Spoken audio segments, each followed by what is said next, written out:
नमस्कार किसान भाइयों, मैं परवीन सैनी।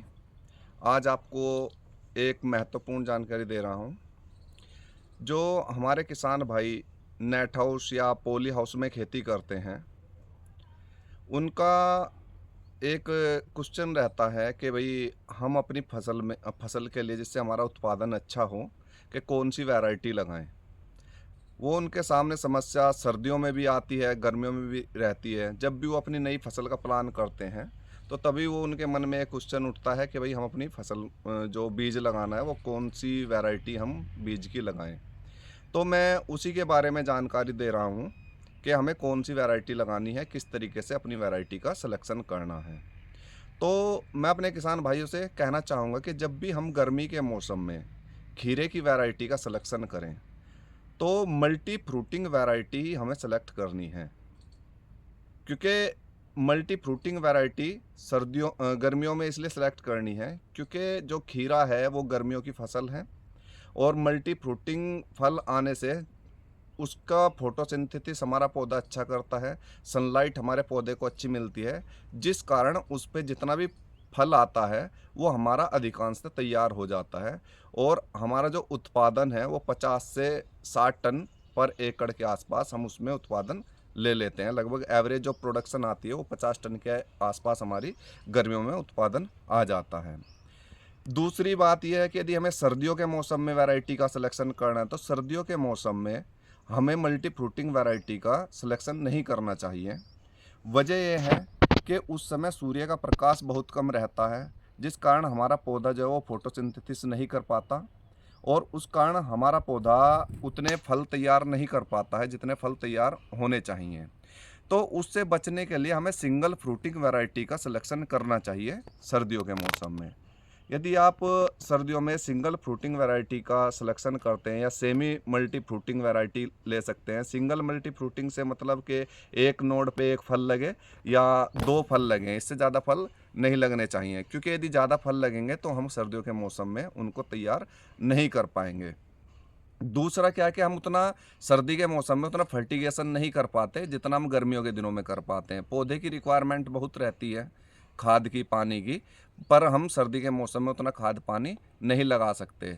इसीलिए मेरे किसान भाइयों से सलाह है कि वो सर्दी के मौसम में सिंगल फ्रूटिंग और गर्मी के मौसम में मल्टी फ्रूटिंग वैरायटी लगाएं। अभी दूसरा किसान भाई ये कहते हैं कि भाई उन्होंने ये वैरायटी लगाई, उस किसान ने ये, और मैंने ये लगाई, तो वो अपनी वैरायटी का तुलना तुलना करते हैं कि भाई उन्होंने ये लगाई, यहाँ लगाई है। तो दूसरा मैं ये कहना चाहूँगा कि एक वैरायटी जो है वो आपके खेत में या आपके क्षेत्र में एक पार्टिकुलर एरिया में परफॉर्मेंस करती है, बट वो दूसरे क्षेत्र में परफॉर्मेंस नहीं कर पाती। हमें अपने खेत के हिसाब से, अपने क्षेत्र के हिसाब से वैरायटी का सिलेक्शन करना है। यदि हम मैंने ऐसा देखा कि एक वैरायटी आपके एक पार्टिकुलर एरिया में सक्सेस होती है, अच्छा प्रोडक्शन देती है, पर वहाँ से 15-20 किलोमीटर की दूरी के बाद उस वैरायटी का प्रोडक्शन नहीं ले पाते किसान भाई, उतना उत्पादन। तो जो 15 से 20 किलोमीटर की दूरी पर किसी वैरायटी का परफॉर्मेंस है इस क्षेत्र में, दूसरे क्षेत्र में नहीं है। ऐसे ही मान लीजिए आज एक स्टेट में कोई वैरायटी पॉपुलर है, दूसरे स्टेट में नहीं है, तो वो जो है वैरायटी का ऊपर डिपेंड ना हो के, वैरायटी की वजह ना हो के, हमारा मैनेजमेंट के किस तरीके से हम खेती कर रहे हैं, क्या उसको पोषक तत्व दे रहे हैं, और क्या उस क्षेत्र का इन्वायरमेंट है, और किस टाइप की हमारी मिट्टी है, कई चीज़ें उस वैरायटी को प्रभावित करती हैं। तो ज़रूरी ये है कि आप अपने खेत में जब भी यदि आपको कोई वैरायटी बदलनी है, तो कंप्लीटली पूरी वैरायटी ना बदलें। मेरी किसान भाइयों से सलाह है कि पूरी वैरायटी ना बदलें। वो कम से कम 1 या 2 पैकेट लगा के आप उस वैरायटी को चेक कर सकते हैं अपने खेत में। यदि आपको लगे कि वो वैरायटी आपके खेत में अच्छा प्रोडक्शन दे रही है, वो उससे जो पहले आप रेगुलर वैरायटी यूज करें, चाहे वो किसी भी कंपनी की है, तो आप उस नई वैरायटी का नेक्स्ट ईयर अपनी फसल में प्लान कर सकते हैं।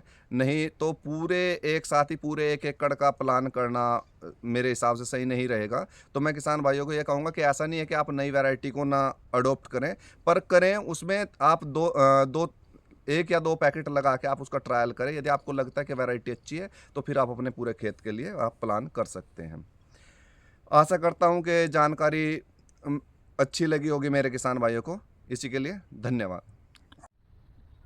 तो जो 15 से 20 किलोमीटर की दूरी पर किसी वैरायटी का परफॉर्मेंस है इस क्षेत्र में, दूसरे क्षेत्र में नहीं है, ऐसे ही मान लीजिए आज एक स्टेट में कोई वैरायटी पॉपुलर है, दूसरे स्टेट में नहीं है, तो वो जो है वैरायटी के ऊपर डिपेंड ना हो के, वैरायटी की वजह ना हो के, हमारा मैनेजमेंट के किस तरीके से हम खेती कर रहे हैं, क्या उसको पोषक तत्व दे रहे हैं, और क्या उस क्षेत्र का इन्वायरमेंट है, और किस टाइप की हमारी मिट्टी है, कई चीज़ें उस वैरायटी को प्रभावित करती हैं।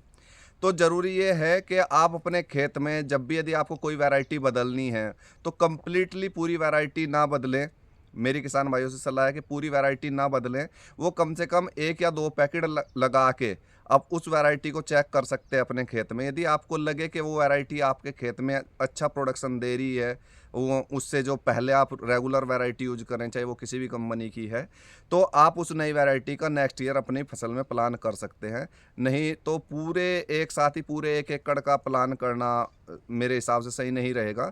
तो मैं किसान भाइयों को ये कहूँगा कि ऐसा नहीं है कि आप नई वैरायटी को ना अडॉप्ट करें, पर करें उसमें आप 1 या 2 पैकेट लगा के आप उसका ट्रायल करें। यदि आपको लगता है कि वैरायटी अच्छी है, तो फिर आप अपने पूरे खेत के लिए आप प्लान कर सकते हैं। आशा करता हूँ कि जानकारी अच्छी लगी होगी मेरे किसान भाइयों को। इसी के लिए धन्यवाद।